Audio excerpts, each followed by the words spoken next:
Tahun 2022, eksperimen patologis seorang dokter kandungan yang mengejutkan seluruh Amerika. Dia yang memiliki penyakit genetik menggunakan spermanya sendiri, menukar sperma yang digunakan untuk inseminasi buatan, dan kemudian membuat lebih dari 100 wanita hamil tanpa sepengetahuan mereka, yang akhirnya melahirkan 94 anaknya, dan sebagian besar dari mereka mewarisi riwayat penyakit keluarganya. Dan yang lebih jahat adalah bahwa ayah biologis ini ternyata selalu mengawasi setiap anak, bahkan setelah putrinya dewasa, dia menjadi dokter kandungan mereka.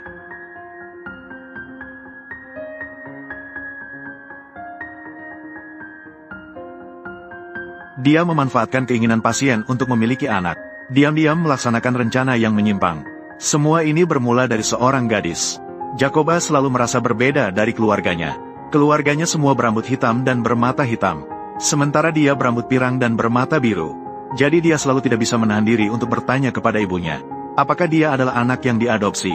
Sampai pada usia 10 tahun, ibunya akhirnya memberitahu Jacoba bahwa dia lahir melalui sumbangan sperma. Karena ayahnya tidak bisa memiliki anak pada waktu itu, ibunya baru mencari Dr. Donald, melakukan inseminasi buatan. Donald adalah Indiana, spesialis kesuburan paling terkenal di Marion County. Tingkat keberhasilan operasinya sangat tinggi. Dia berjanji akan mencari seorang donor yang mirip dengan ayahnya, melakukan operasi. Setelah itu, ibunya berhasil hamil, dan disampaikan oleh Klein, melahirkan Jacoba. Sebagai seorang anak tunggal, Jacoba selalu mendambakan memiliki saudara. Dia mendengar bahwa sperma seorang donor dapat digunakan maksimal 3 kali, maka dia menduga mungkin dia masih memiliki saudara tiri seayah. Maka pada tahun 1999, di usia 18 tahun, dia mencari Dr. Donald, mengharapkan bisa mendapatkan nomor telepon donor sperma dan riwayat penyakit ibunya, agar dia bisa mencari informasi tentang asal-usulnya.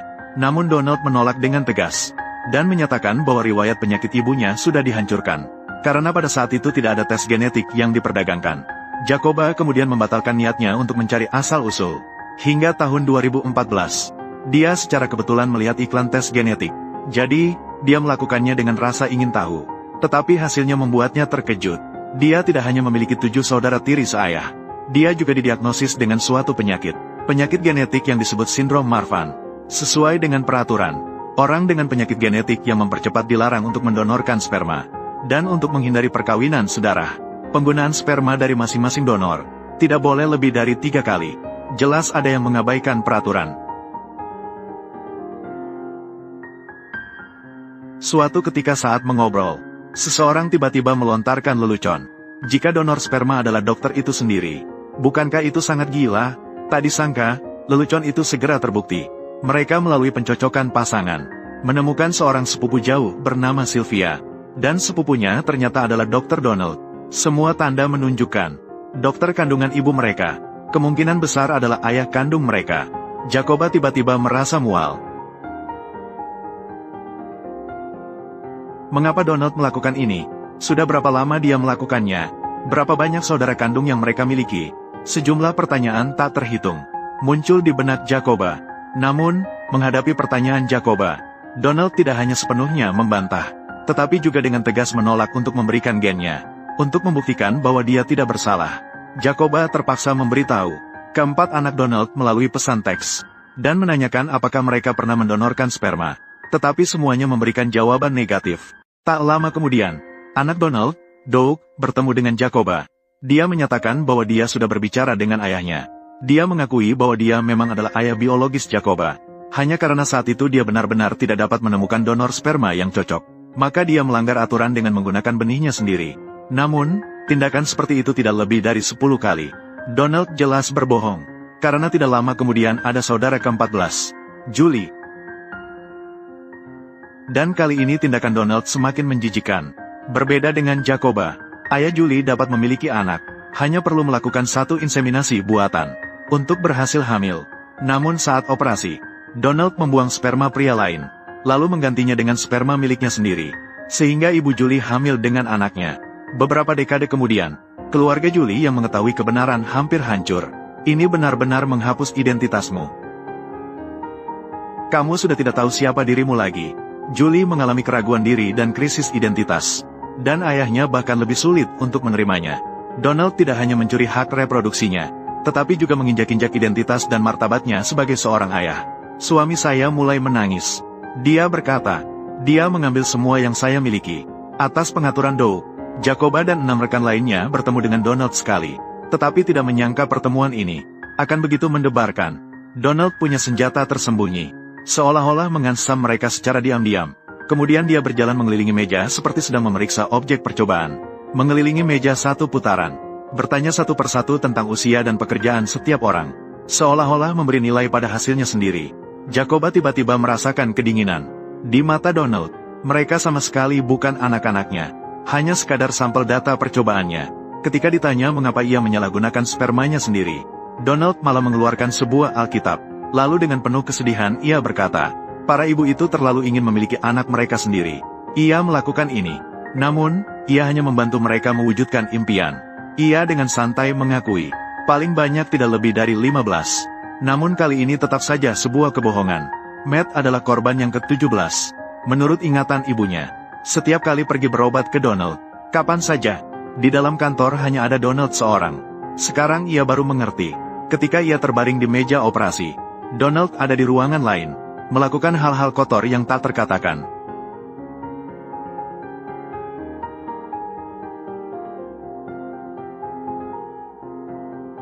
Dengan munculnya lebih banyak saudara, Jacoba menyadari bahwa ini pasti bukan hal yang sederhana.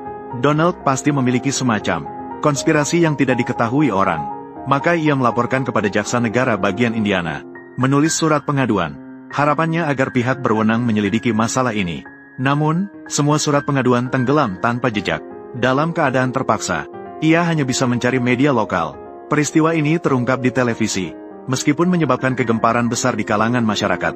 Namun, mengingat Donald terus menolak untuk memberikan DNA, masalah ini tidak mengalami kemajuan yang berarti. Namun, pengungkapan media juga membuat lebih banyak keluarga korban muncul ke permukaan. Suami Bisa setelah melihat laporan, merasa bahwa istrinya sangat mirip dengan Jacoba, lalu menyarankan istrinya untuk melakukan tes. Namun, Kelisa meremehkan hal ini. Ketika ibunya menjalani operasi, ayahnya selalu berada di sisinya, dan bahkan memberikan sampel pengalaman. Bagaimana mungkin ada masalah? Namun, hasil tes tetap membuktikan dugaan suaminya. Dan yang lebih menakutkan adalah, Lisa tidak hanya mengenal Julie nomor 14. Anak-anak mereka juga sering bermain basket bersama.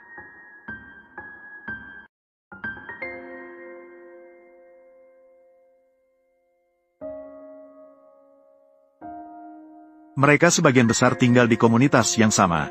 Beberapa orang jauh dari Donald. Hanya beberapa menit perjalanan. Tidak ada yang tahu berapa banyak saudara mereka yang lain. Mereka mungkin adalah tetangga, teman, bahkan pasangan. Setiap kali mereka berselisih, mungkin merupakan pertemuan darah yang tidak diketahui.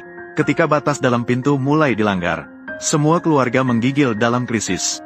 Namun Donald tidak menunjukkan sedikitpun rasa penyesalan. Sebaliknya, ia melakukan balas dendam dengan cara yang keji. Ia mencopot baut roda mobil semua orang, menghapus materi dan email yang disimpan tentang Julie di cloud, bahkan menyewa orang lain untuk mengawasi dengan senjata, untuk mengancam beberapa orang agar diam, agar tidak lagi menyelidiki masalah ini. Namun, tindakan Donald ini tidak diragukan lagi karena ia tahu, masih ada lebih banyak anak yang ada. Maka, Jacoba memutuskan untuk menyelidiki sendiri. Ia mencari semua artikel dan blog Donald. Akhirnya menemukan, ia pernah pada tahun 1963, menabrak seorang gadis kecil hingga tewas. Donald mengklaim, peristiwa ini membuatnya sangat merasa bersalah. Oleh karena itu memilih untuk memeluk agama. Dengan sikap ingin memberi kembali kepada masyarakat, ia menggunakan cara meminjam sperma untuk memiliki anak, untuk menebus dosa-dosa di masa lalu. Namun ini jelas merupakan suatu argumen yang terdistorsi. Jacoba berpendapat, pasti ada sesuatu yang tersembunyi di balik ini. Rahasia yang lebih jahat, karena ia menemukan, Donald pernah memberikan sumbangan kepada sebuah organisasi yang disebut Sumbangan Murah. Dan organisasi ini pada dasarnya adalah sebuah sekte, yang tujuannya adalah untuk melahirkan sebanyak mungkin anak. Ketika mengajarkan anak-anak adalah pedang di tangan Tuhan, selama ditembakkan ke seluruh dunia, dan berkembang di dunia ini, maka mereka berhak menjadi utusan Tuhan. Dan wanita hanyalah alat untuk keturunan mereka. Mereka menganut sebuah pepatah dari Perjanjian Lama. Aku telah mengenalmu sebelum kamu dibentuk dalam rahim. Sudah mengenalmu. Di kantor Donald, posisi yang paling mencolok diletakkan adalah kalimat ini. Dengan foto-foto semua bayi di dinding. Ini sama dengan memberitahu mereka, kalian adalah ciptaanku. Dan rencana yang telah dipikirkan dengan matang. Seringkali lebih menakutkan daripada niat jahat yang tiba-tiba. Pada saat ini, Jacoba menerima balasan dari jaksa. Mereka tampaknya akhirnya melihat secercah harapan. Namun jalan untuk menegakkan keadilan jauh lebih sulit daripada yang dibayangkan. Jaksa negara bagian menyatakan, terkait berbagai tindakan Donald, saat ini tidak ada tuduhan yang tepat untuk diajukan.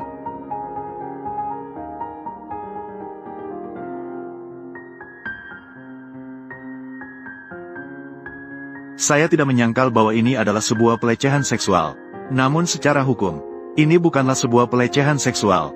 Hukum negara bagian Indiana menetapkan bahwa pelecehan seksual harus melibatkan paksaan dengan kekuatan, serta ketidaksetujuan subjektif dari korban. Namun Donald tidak memaksa, dan wanita-wanita ini setuju untuk inseminasi buatan. Jadi tidak mungkin untuk menuduhnya dengan pemerkosaan. Untuk menuntutnya, akhirnya, polisi terpaksa karena tekanan opini publik. Setelah mengambil DNA Donald, dan mengkonfirmasi bahwa Jacoba adalah putri kandungnya, baru kemudian diajukan tuntutan karena memberikan dokumen palsu, serta dua tuduhan menghalangi proses hukum. Mengajukan gugatan terhadap Donald, dan korban dari tuntutan tersebut adalah pemerintah negara bagian, bukan Jacoba. Namun Jacoba yang berani tidak menghiraukan ancaman, menyatakan tuduhan terhadap Donald di pengadilan, meminta hakim untuk menjatuhkan hukuman berat. Namun tidak disangka, seorang jaksa yang akrab dengan Donald, secara terbuka menulis surat untuk membela dia. Sementara itu, gereja juga muncul untuk menjamin dia. Di negara bagian Indiana yang konservatif secara ideologis, pengaruh agama sangat besar. Hakim akhirnya memberikan alasan karena penjara yang penuh, mengeluarkan denda sebesar $500, mencabut lisensi dokter, dan menjatuhkan hukuman yang ditangguhkan selama 1 tahun. Jacoba telah berjuang selama 2 tahun. Namun Donald hampir dibebaskan tanpa hukuman, terus menjalani kehidupan pensiun yang nyaman. Sementara itu, orang-orang yang terluka hanya bisa hidup dalam bayang-bayang. Mereka semua terjebak dalam krisis identitas dan mewarisi penyakit keluarga Donald. Julie menderita gangguan pembekuan darah. Sementara itu, Carly mengalami masalah usus besar. Allison dan saudara kembar perempuannya memiliki cacat genetik, dan penyakit-penyakit ini tidak pernah ada di pihak ibu mereka. Jelas semuanya diwariskan dari Donald. Yang lebih menakutkan adalah, Donald tahu bahwa dia adalah ayah biologis Allison, namun tetap menjabat sebagai dokter kandungannya selama 2 tahun. Tindakan yang menyimpang ini sungguh menjijikan. Meskipun Donald tidak dihukum, namun, berkat usaha Jacoba dan banyak saudara seayah lainnya, negara bagian Indiana telah meloloskan undang-undang yang menjadikan inseminasi buatan yang tidak sah sebagai ilegal. Namun, Amerika Serikat belum memiliki undang-undang federal yang menyeluruh. Saat ini, telah ditemukan 44 dokter yang menggunakan spermanya sendiri untuk menginseminasi pasien. Donald adalah yang paling. Terdapat 94 anak yang ditemukan, dan angka ini masih terus meningkat. Sumber darah seharusnya menjadi ikatan yang paling hangat, namun akhirnya berubah menjadi belenggu yang dingin. Bahkan seperti bom etika yang bisa meledak kapan saja. Kerusakan yang dibawa oleh para korban di dalamnya lebih mematikan daripada warisan genetik manapun. Kita selalu mengatakan bahwa teknologi membuat rahasia tidak bisa disembunyikan.